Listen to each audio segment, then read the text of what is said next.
Manchester. Today, it's a city of music and football, of scientific breakthroughs and industrial heritage.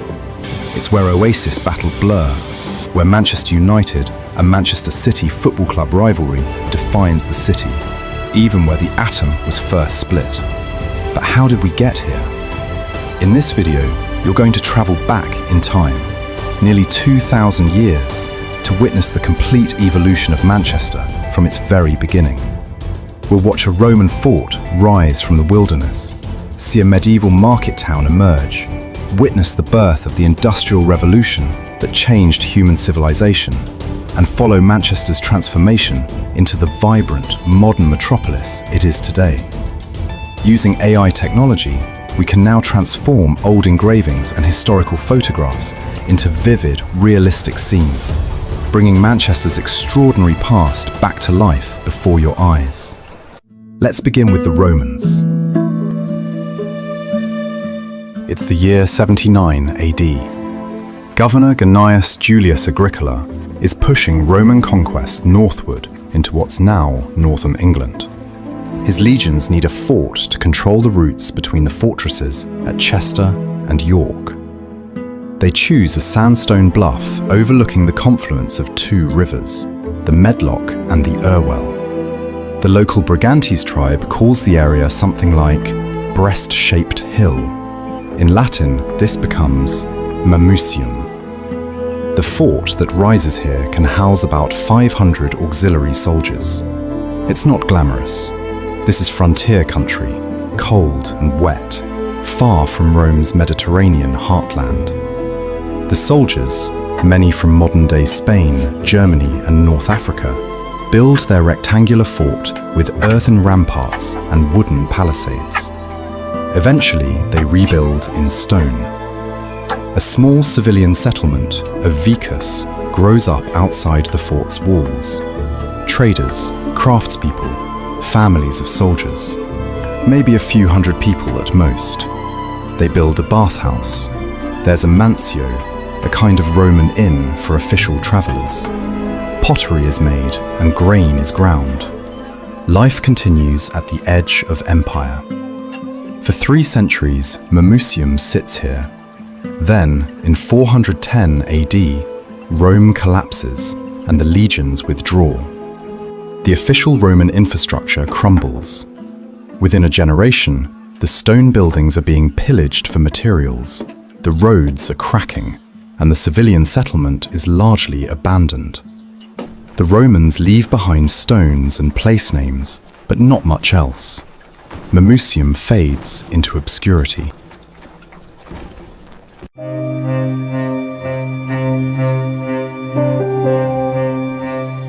We know almost nothing about Manchester between Roman withdrawal and the Norman conquest. The name shifts. Mamucium becomes Mamichester in Old English, eventually Manchester. There's probably a small Anglo-Saxon settlement, maybe a church, but no records survive. When the Domesday Book is compiled in 1086, Manchester gets barely a mention. It's part of the Manor of Salford. Population? Perhaps a few hundred at most. It's nothing special, just another cluster of wooden buildings in the northwest. But slowly, quietly, Manchester begins to grow. In 1222, a lord of the manor gets permission to hold a market. Markets mean trade, and trade means money. The settlement expands around the market cross. A parish church, St. Mary's, later Manchester Cathedral, is built on the site of earlier Saxon churches. By the 1300s, it's being rebuilt in perpendicular Gothic style. The town is still tiny by any standard. In 1400, perhaps 1,500 people live here. It's surrounded by marshland. The rivers flood constantly. It's agricultural, muddy, and unremarkable. What Manchester does have is wool. The surrounding Lancashire countryside produces wool, and Manchester becomes a centre for wool trading and cloth making. It's small scale, done in homes and workshops, but it's something. Then comes the Reformation. Henry VIII dissolves the monasteries in the 1530s. Manchester, never heavily monastic, survives relatively unscathed. The church becomes a collegiate church in 1421, essentially run by a college of priests, and it endures. During the English Civil War, Manchester backs Parliament against the king. In 1642, royalist forces attack the town. The defenders, mostly local militia with makeshift weapons, somehow hold them off. Manchester becomes known as a parliamentarian stronghold. By 1650, the population has grown to maybe 5,000. It's becoming a proper town, with a grammar school founded in 1515, some wealth from textiles, and a growing reputation as a commercial centre. But it's still not special, not yet. Everything changes in the 1700s.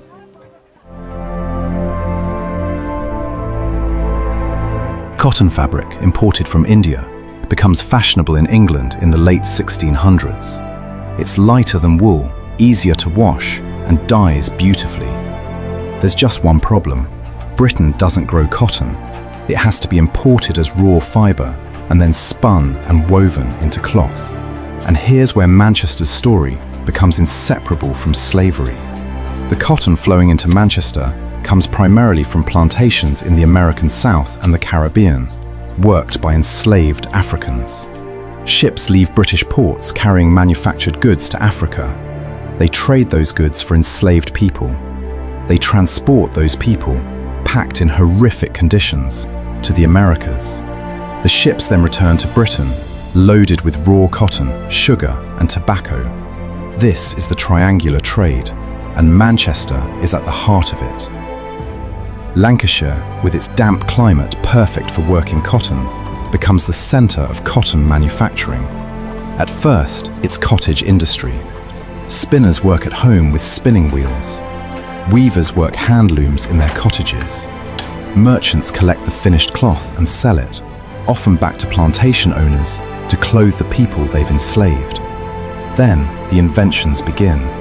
In 1764, James Hargreaves invents the spinning jenny, a machine that can spin multiple threads at once. In 1769, Richard Arkwright patents the water frame, a spinning machine powered by water. In 1779, Samuel Crompton combines them into the spinning mule. Suddenly, one person with a machine can do the work of dozens. These machines are too big and too expensive for cottages. They need power, water wheels, and later steam engines. They need buildings to house them. The factory is born. The first cotton mills rise in Manchester and the surrounding towns in the 1780s and 1790s. They're multi-story brick buildings filled with machines, powered by steam, employing hundreds of workers under one roof. By 1800, Manchester is transforming from a market town into something the world has never seen before, an industrial city. Cotton is king, the mills are multiplying, the population is surging, the stage is set. The 19th century is about to witness Manchester's greatest triumphs and its darkest struggles.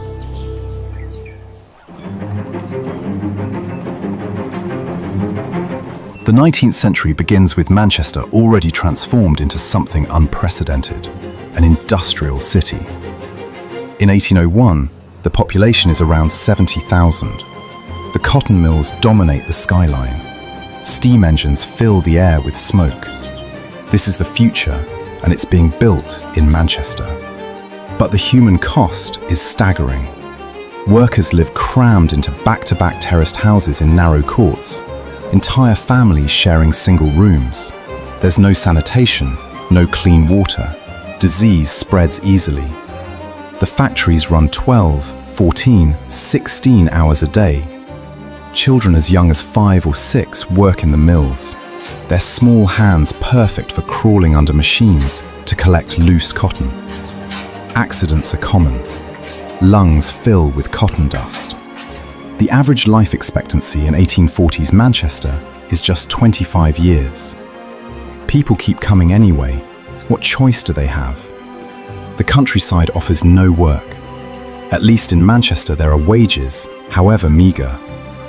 Irish immigrants flood in, especially after the potato famine of the 1840s. The city expands in all directions, chaotic and unplanned. Yet the wealth being generated is extraordinary. By the 1830s, Manchester and the surrounding towns produce most of the world's cotton goods. Cottonopolis, they call it. The irony is brutal. Some of the poorest people in England are processing cotton picked by enslaved people in America. Neither group sees much of the wealth they create. The mill owners, the merchants, the middlemen, they're getting rich. Everyone else is struggling to survive. And many of Manchester's workers are starting to ask, why can't we vote? By 1819, the frustration has reached breaking point. Manchester is one of England's largest cities, yet it has no members of parliament. Most working people have no say in how they're governed, no voice in the laws that control their lives. On August 16th, 1819, a crowd gathers at St. Peter's Field. 60 to 80,000 people, men, women, children, come peacefully to hear Henry Hunt speak about parliamentary reform. They're dressed in their Sunday best. Families bring picnic baskets. Banners call for liberty and representation. The local magistrates panic at the size of the crowd. They order the arrest of Hunt. They send in the local yeomanry, part-time cavalry, many of them drunk, armed with sabres. What happens next is carnage. The yeomanry charge into the packed crowd, slashing with their swords at anyone in their way. People scream, try to run, trip over each other. The professional soldiers, the 15th Hussars, are then ordered in. The stampede intensifies. When it's over, 15 people are dead. Over 600 are injured, many with sabre wounds. Hunt and the other organisers are arrested and imprisoned. But the name sticks. Peterloo. A bitter mockery of Waterloo. This wasn't a glorious victory. This was the British state attacking its own people for demanding basic rights. Peterloo doesn't win reform immediately, but it plants seeds. The memory of that day galvanizes the movement for change. Manchester's workers will eventually gain political power to match their economic importance. 11 years after Peterloo, Manchester makes history again, but this time with innovation, not violence. The 15th of September, 1830, a massive crowd gathers near Liverpool Road. The world's first modern passenger railway is about to open. George Stephenson's locomotive, the Rocket, will pull carriages between Liverpool and Manchester at the previously unimaginable speed of 30 miles per hour. A journey that once took a full day by canal will now take less than 2 hours. The day should be triumphant. Instead, it becomes tragic. William Huskisson, a Member of Parliament, gets out of his carriage to greet the Duke of Wellington. He wanders onto the track, distracted. The Rocket hits him. He dies that evening. History's first railway passenger fatality. But despite the tragedy, the railway changes everything. Within a decade, rails radiate out from Manchester in every direction. Raw cotton pours in faster than ever. Finished cloth flows out to markets across the globe. The industrial system becomes even more efficient, even more profitable, even more dominant. Manchester is connecting to the world. By the 1830s and 1840s, the anti-slavery movement is gaining strength in Britain. More people are confronting the moral horror of slavery. Britain abolished the slave trade in 1807, and slavery itself in its colonies in 1833. But Manchester is conflicted. The cotton still has to come from somewhere. American slavery continues, and many Manchester mill owners don't want to talk about where their raw material comes from. It's uncomfortable, it's bad for business. Yet many Manchester workers see the connection. They're exploited by mill owners. Enslaved people are exploited by plantation owners. The system is the same, just different degrees of brutality. In 1842, a young German man named Friedrich Engels arrives in Manchester to work in his father's cotton business. He's 22 years old, well-educated, from a wealthy family. Nothing has prepared him for what he sees. Engels walks through the slums. He documents everything. The cellars where families live in darkness and damp, the open sewers, the children with rickets, the workers coughing up blood from cotton lung. He sees the mills, the relentless machinery, the 14-hour shifts, the casual cruelty. In 1845, he publishes The Condition of the Working Class in England. It's a devastating exposé of industrial capitalism at its worst. Engels meets Karl Marx, and they become lifelong collaborators. Together, in 1848, they write the Communist Manifesto. Later, the money from Engels' family cotton mill helps fund Marx's research for Das Kapital. Then, in 1861, everything comes to a head. The American Civil War begins. The Union Navy blockades Confederate ports. Within months, raw cotton stops flowing to Britain, and Manchester's mills run out of supply. By 1862, the Lancashire cotton famine has begun. The mills close, and hundreds of thousands of workers lose their jobs. Families starve. Soup kitchens open across the city, but they can't feed everyone. Children beg in the streets. It's a humanitarian catastrophe.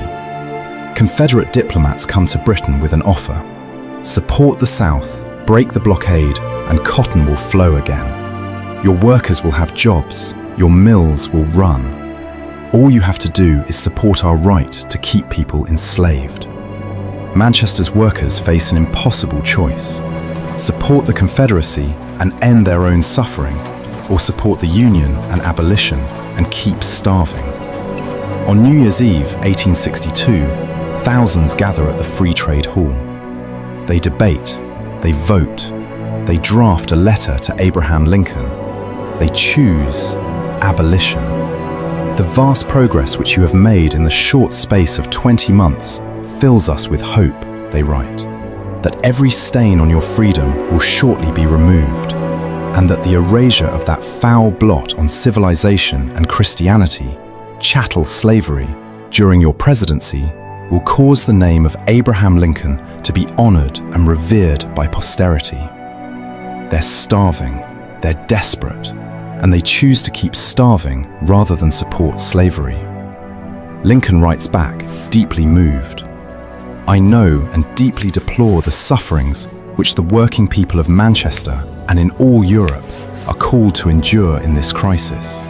I cannot but regard your decisive utterances on the question as an instance of sublime Christian heroism which has not been surpassed in any age or in any country." American cotton resumed gradually. Southern cotton production took years to recover, and it was now grown by freed people working as sharecroppers. Though not slavery, most were still working in terrible conditions, but it was progress. The cotton famine ends in 1865 when the Civil War does. The workers have made a moral stand. The city's relationship with slavery becomes part of its historical reckoning.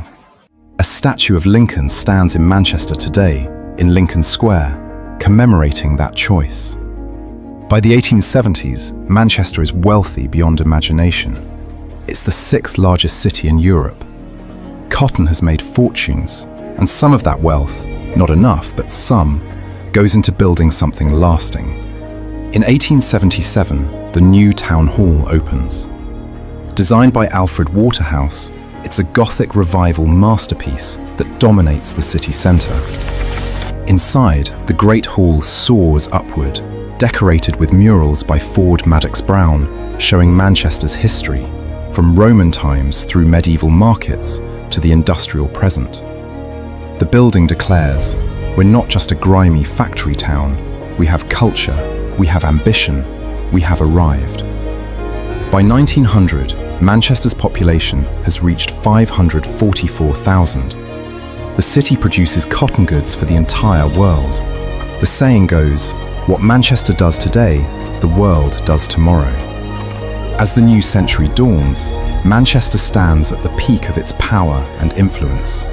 Sadly, it won't last.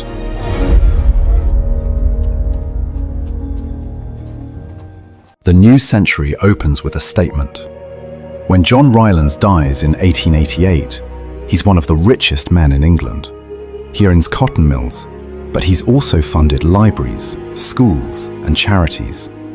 His widow, Enriqueta, decides to build something extraordinary in his memory, a library that will rival anything in Europe.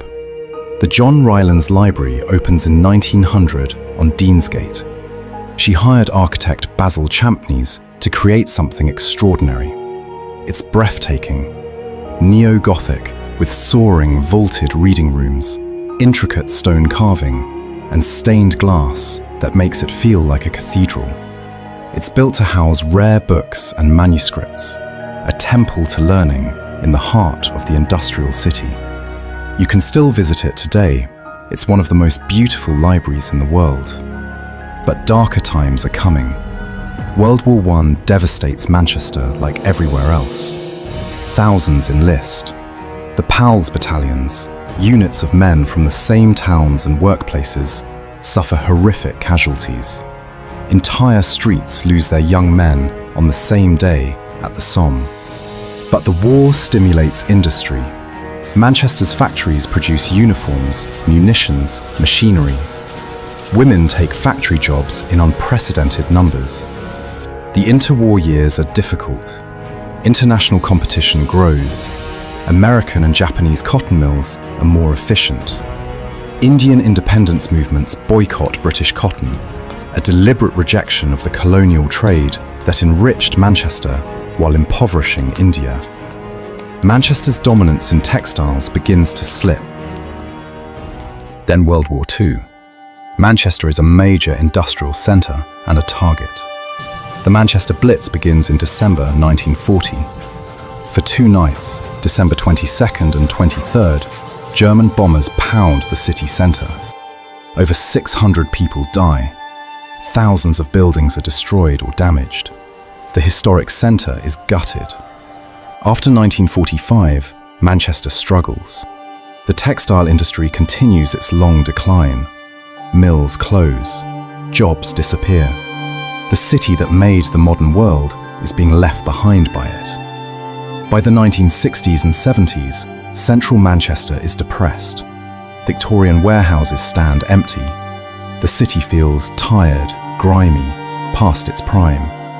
The slum clearances of the 1960s demolish huge swathes of Victorian terraced housing. Communities destroyed in the name of modernisation. They're replaced with tower blocks and concrete estates that quickly develop their own problems. But Manchester still has music. The Stone Roses, Happy Mondays, the Smiths before them. Manchester is producing some of the most influential music in Britain. Football too. Manchester United, founded as Newton Heath in 1878, and Manchester City become 2 of England's most famous clubs. When United's Busby Babes die in the Munich air disaster of 1958, the city mourns together. When United wins the European Cup in 1968 with Bobby Charlton and George Best, the city celebrates together. Music and football become part of Manchester's identity as cotton fades from memory. In the 1980s and 90s, Manchester starts converting its massive Victorian warehouses, relics of the cotton trade, into apartments, offices, bars, and restaurants. The once derelict area becomes vibrant. Young professionals move into the city centre.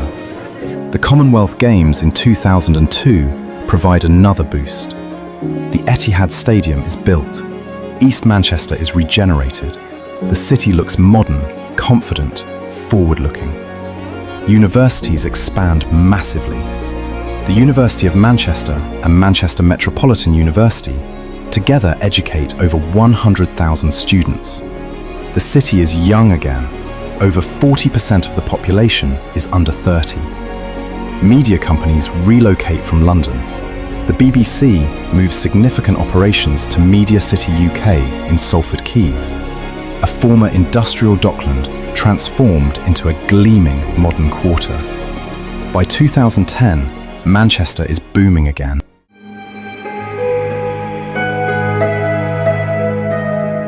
Today, Manchester is a city of about 630,000 people, though the Greater Manchester urban area contains over 3 million, making it Britain's second largest conurbation. The city has reinvented itself. Cotton mills are now luxury apartments. Warehouses are tech startups and creative agencies. Spinning fields, where textile warehouses once stood, is now a financial district with glass towers. The music scene continues. From Joy Division to Oasis to contemporary artists, Manchester keeps producing influential bands. The nightlife is legendary. The gay village, centered on Canal Street, is one of Europe's largest and most vibrant LGBTQ+ communities. Football has gone global.